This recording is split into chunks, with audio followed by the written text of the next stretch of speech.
being the co-founder and chief thinker for Punched to being the chief of staff for Flipkart. Changing dynamics, changing roles, and changing geographies. We have Niketh Desai with us to speak about the exciting times ahead. Thank you so much for joining in, Niketh. Niketh, let me first start by asking this, that you've been in San Francisco for quite a bit. You started a startup there. Now you're in Bangalore for Flipkart. So how are these two ecosystems very different? The infrastructure for startups here is just kind of kicking off.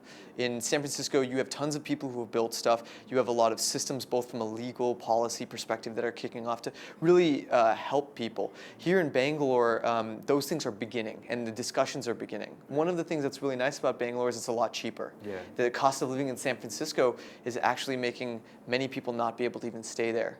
And that actually is adversely affecting the amount of people that can come and build things for at least the US ecosystem. Right. So coming to your designation, seems absolutely interesting. Chief of Staff. Tell us more about that. Yeah, it's a nebulous role. So I used to be a product manager, so I'd focus on trying to figure out things that would help people and putting together teams to and help them in any way I can to get that out the door. Chief of Staff is kind of like doing that, except at an organizational level. So a lot of the things that I work on are developing teams and systems and processes at Flipkart that help us actually deliver the delight that we're supposed to. Yes. So also wanted to understand from you, what are these specific areas which you're actually focusing on as Chief of Staff in Flipkart?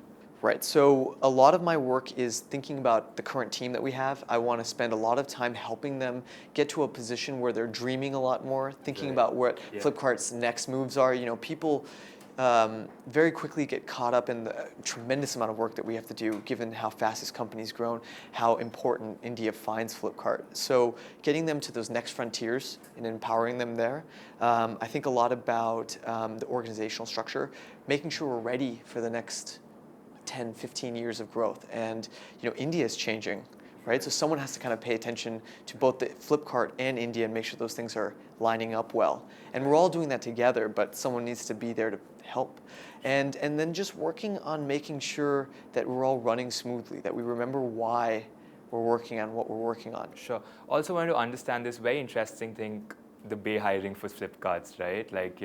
There has been Piyush, Puneet, you now. So what is the whole gung-ho about that? I think, well, first of all, I should say this. There is a tremendous interest, especially of Indian nationals, who are wanting to come back and take all the tools and resources and things they've learned in the US that's been so kind to them and actually give that back to India. So at just the most fundamental level, I think people are excited about the opportunities in India to actually help a lot of people. And all great companies, if you really look at them, at some level become global. It doesn't mean that they have to operate in many countries, but it means that their attitudes and the way that they approach problems are from a mindset that's varied. So I think that getting some of the kind of valley type people to come in will help just give another set of perspectives. Right. Taking a very contradictory perspective, just want to understand, is there any barriers for also, Indians in the Silicon Valley to actually come to India and start? Is there like a psychological barrier which you think or anything in terms of? Historically, I think that the systems weren't in place. Right. You have these, Indians are extremely adept intellectually and creative, right?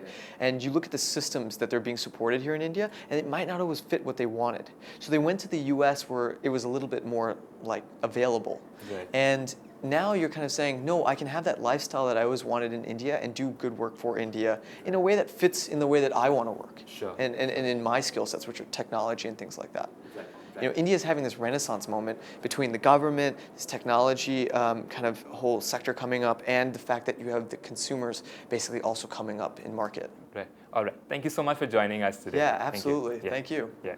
But do you miss cricket? Do you miss the field, the stadium, the sounds, the traveling with the team, all that? Of course, I think something which you've done for such a long time, you tend to miss it. But also you need to understand that there's going to be a time where it's going to come to an end. And one of the things I think which every sports person, especially from a team sport, will always say is that we miss the traveling bit, we miss the banter, we miss the camaraderie, we miss all the fun which you have. How would you describe the startup ecosystem of India today? Sure. So the Indian ecosystem is growing very fast, and it is amazing. It's booming. No? It's still in a learning curve. Right. It's still at the beginning, but learning and moving very fast.